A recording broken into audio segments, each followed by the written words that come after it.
Alright, welcome to Unit 2, Lesson 4. The topic is the production function, and we'll continue on that a little bit with how productivity data relates to costs. This was all set up, I think, really well by that experiment that we did in class the other day with the links. Your data came up with things that will be really good illustrations of this. And we also had, which we talked about in class, two different types of productivity data showing the difference between increasing and decreasing returns, and we'll be able to do some good work with that too. So I'm going to use that as kind of our story as we go through this, as well as the stories that the book told. So the first slide that you have in front of you on chapter 12 is called the production function. The production function is just a relationship between inputs and outputs. And usually we're holding everything but one input constant, increasing those number of inputs, which in this case was labor, and then seeing a relationship between, as we increase the amount of labor, the amount of workers that we use, what is the increase in the total output of your product. So in this case it's bushels of wheat in the one that's in your book. So we also called this in class the total product graph. Production function is the same as the total product graph.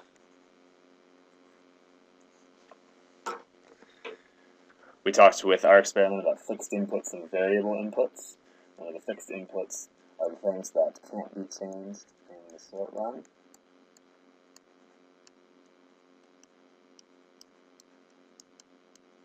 In our experiment, the short run was the entire 5 rounds of production.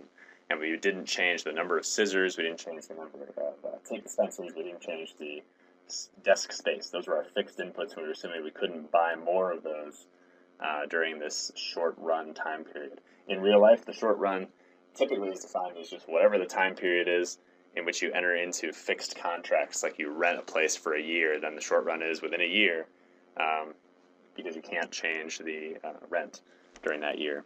Anyway, the short run is not there's no time definition like a month or something like that. It's how long you have those contracts in place. Your variable inputs are the things that you can change in the short run, and they generally increase as you increase output. From the point of view of a production manager, if you want to make more links, then the things that we were able to increase were workers and, of course, paper. So paper was another variable input that we put into that process. But what we saw in terms of the relationship between variable inputs and output was this idea of diminishing returns.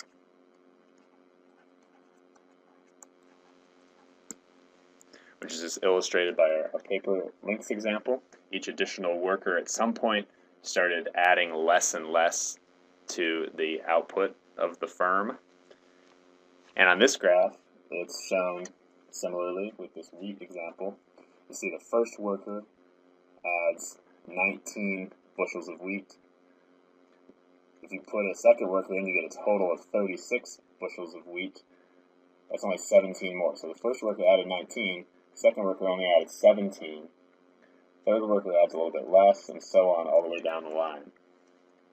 In any short-run production process, diminishing returns should kick in at some point. Because what happens is, in the short run, since you have some fixed inputs, your variable inputs start to crowd the space you have given by the fixed inputs. Variable inputs start to crowd your fixed inputs.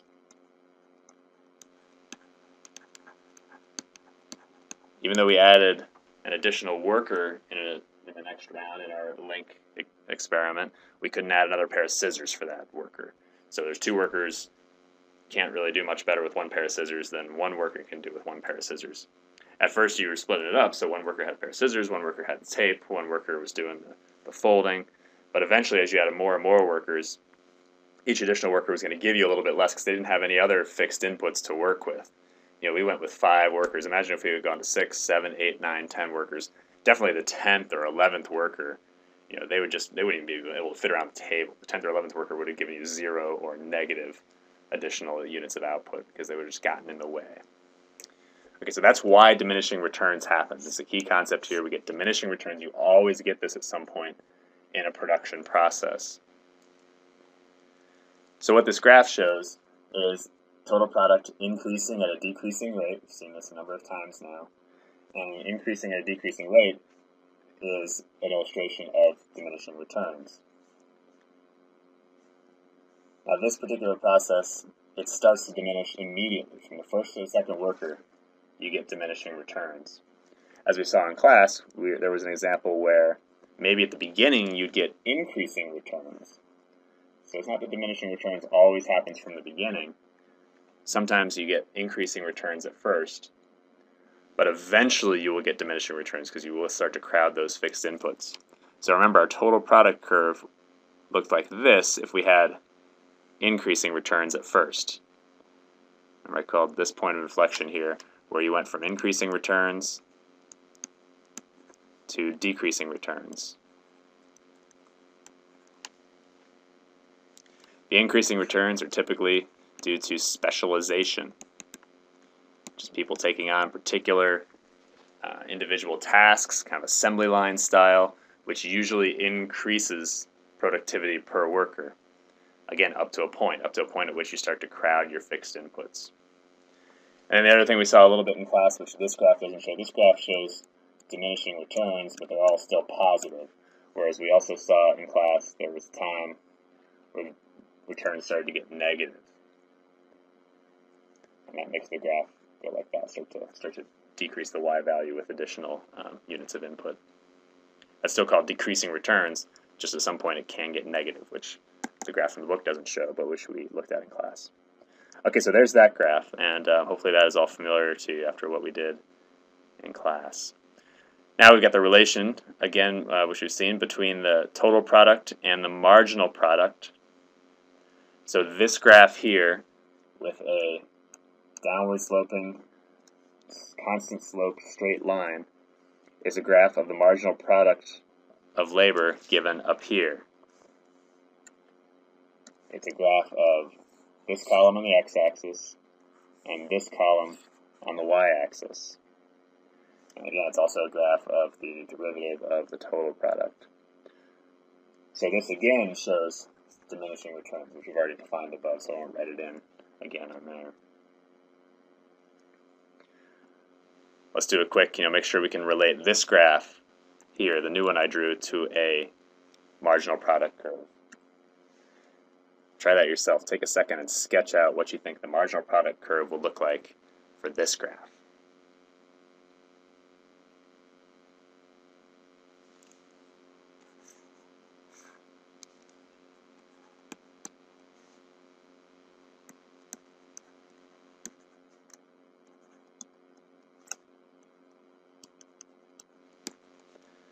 And the answer is, at first, marginal product is going to be increasing.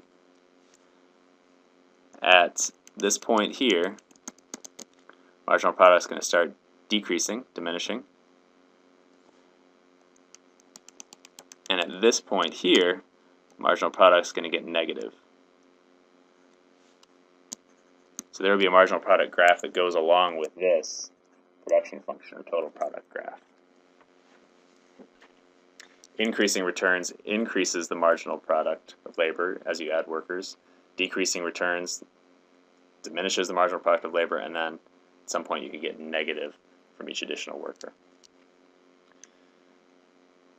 Okay, so this is all important, again, because this is a universal, essentially, law in economics of the production process. At some point in the short-run production process, diminishing returns kick in.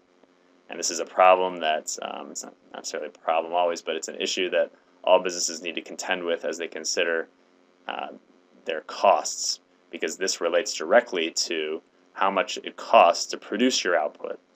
The more productive your inputs, the more productive your workers, then the less it costs per unit of output to produce your output.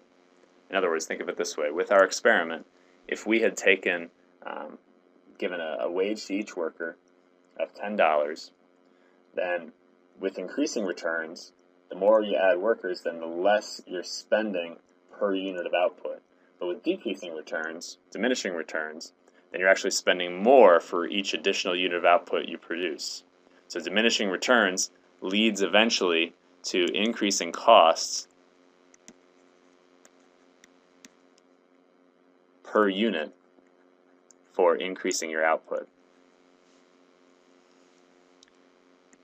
So let's see how that works. We're going to flip from output to cost. I'm going to skip this slide.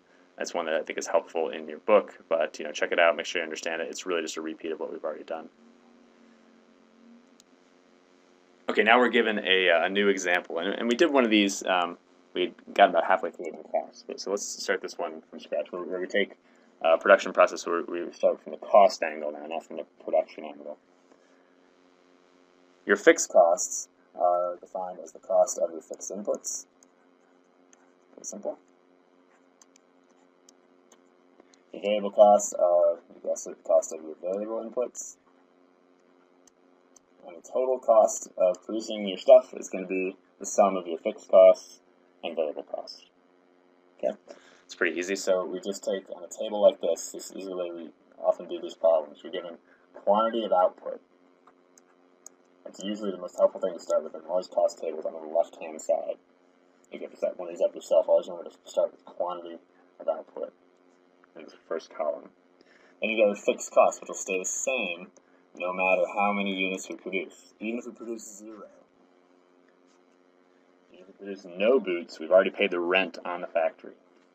So $108 is our fixed cost, no matter whether we put 0 boots or 10. Our variable cost is going to change because we're going to hire more workers, use more materials. It could be any combination of things for each additional unit of boots we produce. So we're given our variable cost data. Sometimes you'll be given it. Sometimes you'll be given a formula by which you calculate it. For instance, if it takes, for each quantity of boots, you have to add an additional worker, and workers cost $10 each.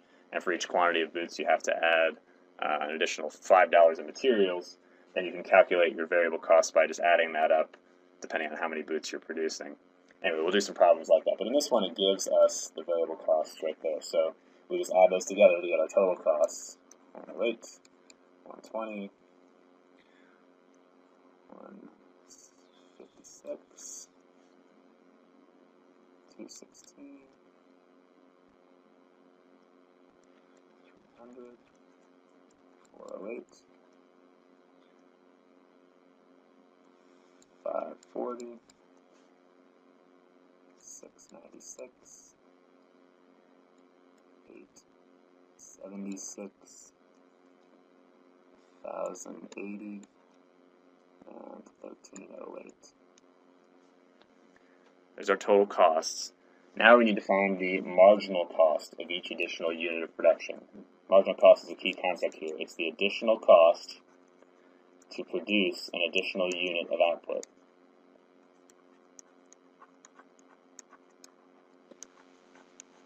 A lot of this is all oriented towards this question. What is it going to cost us to produce an additional unit of output?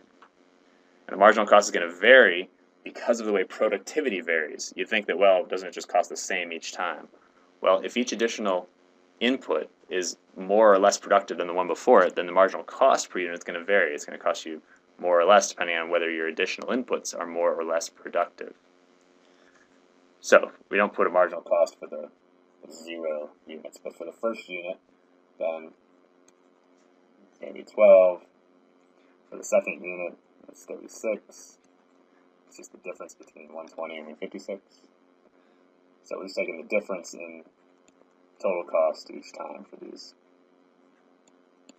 84, 108, 132, 156, 180, 80 plus 124, 204, and 228.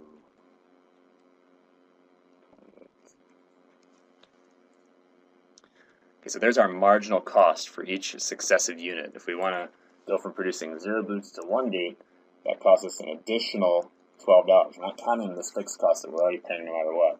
It's going to cost us an additional $12. When I go from 1 boot to 2 boots, it's going to cost us an additional $36. Why would that be the case? Well, that would be the case because we've got increasing cost because we've got diminishing marginal productivity. If your second worker adds less than the first worker, then it costs you more to produce the second boot than it does to produce the first boot. It's a pretty key concept there. Okay, so now we're going to graph this marginal cost data. And we've got two graphs here. This is first, the one on the left, the total cost graph, is a graph of quantity on the x-axis and its total cost on the y-axis. On these cost graphs, it's always quantity of output on the x-axis, which can get a little confusing because in our productivity graphs, we had quantity of inputs on the x-axis. Now with cost, we have quantity of output on the x-axis, and then cost on the y-axis. So we graph the total cost increases at an increasing rate. Hopefully you're noticing that. Again, that's increasing cost per unit because of diminishing marginal productivity. And then our marginal cost graph over on the right, which is a graph of the quantity on the x-axis again, and this time the marginal cost on the y-axis, is an increasing marginal cost at a constant slope, which again is related back to this total cost graph. That's the derivative of that, or a graph of the slope of that line. So marginal cost is increasing because marginal productivity must be diminishing all the way from the beginning.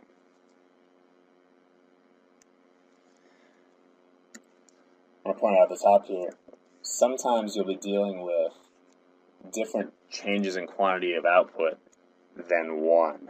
In other words, let's go back to this table. We added one additional pair of boots each time. So we essentially, to get the marginal cost, we just find the change in total cost.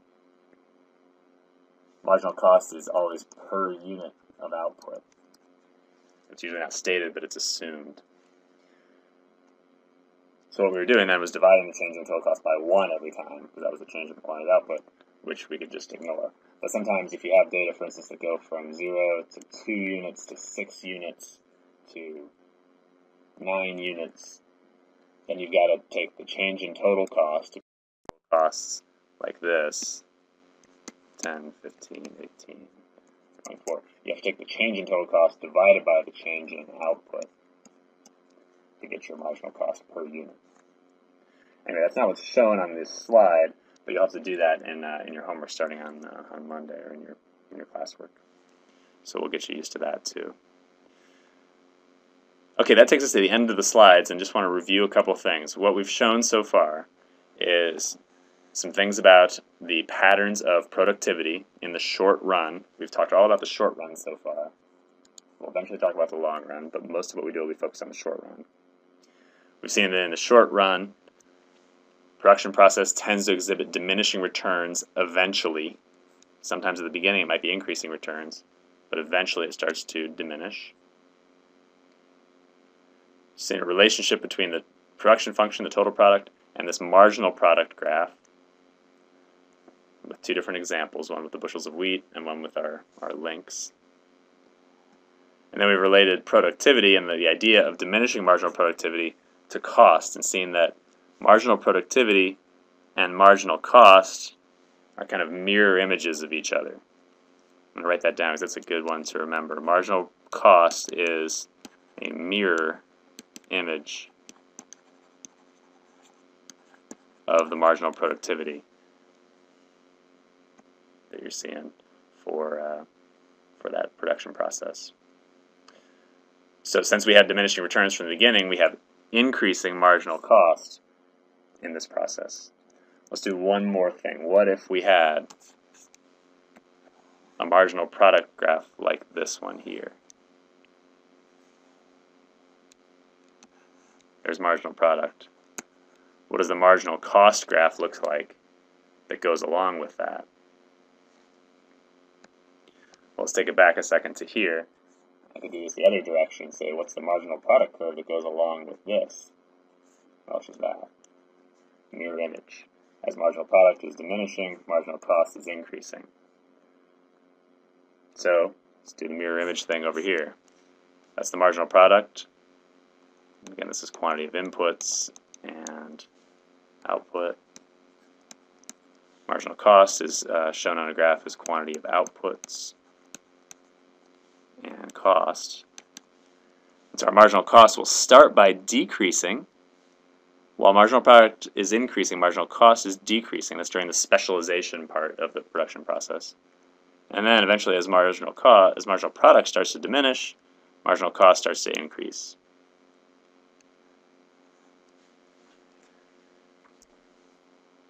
And I wanted to do that one because this shape here is the most common shape that we will deal with marginal cost once we get into analyzing businesses in different competitive environments, because this is it's common to see a U-shaped marginal cost curve where in the early stages of production you get specialization leading to decreasing marginal cost, and then eventually you get increasing marginal cost as a result of diminishing returns and productivity. So remember that U shape and why it is the way that it is. All right, I will see you in class.